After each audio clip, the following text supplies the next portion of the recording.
OFW Diaries noong isang taon, ilang kaso na ng pang-abuso sa mga Pilipino sa Middle East ang aming tinutukan. Ang domestic helper na si May Vecina. Matapos pagtangkaang gahasain ng kanyang amo, ikinulong pa sa Kuwait noong 2007 at hinatulan pa ng parusang bitay dahil sa pagkakapatay niya sa kanyang amo habang ipinagtatanggol ang sarili.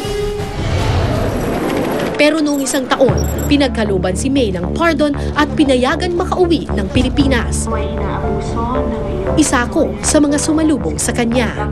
Kung di ako iyak sa harapan ng amo kong babae, hindi bibigay ang salary ko.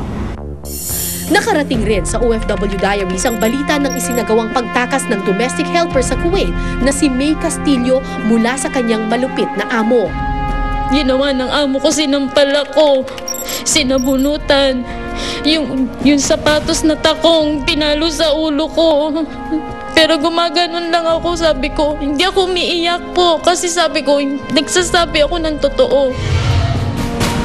Nagtamuman si May ng mga bali at sugat sa katawan, baliwala raw ito kung ang kapalit naman ay kanyang kalayaan. Pero hindi lahat mapalad tulad ni na May Castillo at May Vecina. Katunayan, nung nakaraang taon, umabot sa 160 na ang kaso ng pananakit, panggagahasa at hindi pagpapasweldo ng tama na nakarating sa POEA. Kaya sa patuloy na pagdami ng mga inaabusong OFW sa Middle East, isang bagong sistema ang kanilang ipatutupad. Ang pinaka-objective talaga is to discourage the hiring or even the deployment of household service workers by coming out with restrictive policies for their deployment. For instance, dapat ang salary ng household service workers should be $400. Pero ayon sa grupong Gabriela, hanggat maraming Pilipino ang nagtatrabaho sa Middle East, mananatiling mataas din ang bilang ng mga OFW na dumaranas ng karahasan doon. Huwag na munang magpadala ng mga DH doon sa Middle East habang wala pa tayong bilateral na agreements with mga bansa na tumatanggap ng mga Pilipino. Sa kasalukuyan, mahigit 2 milyon na ang bilang ng mga OFW sa Middle East, 70,000 rito nakadestino sa Kuwait.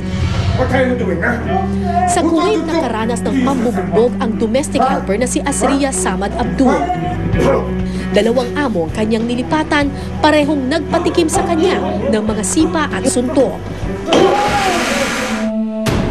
At noong isang linggo, binawian ng buhay si Asria, hindi raw dahil sa pambubugbog ng mga amo, kundi sa isang aksidente. Pero may revelasyong nangyari sa kaso ni Asria.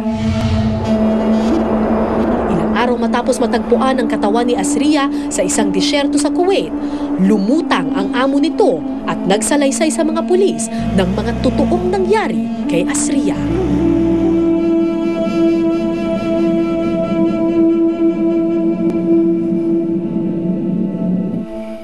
Base sa salaysay mismo ng mag-asawang, sumobra ang pambubugbog nila kay Asria, kaya nang hina ito ng husto. Isang ador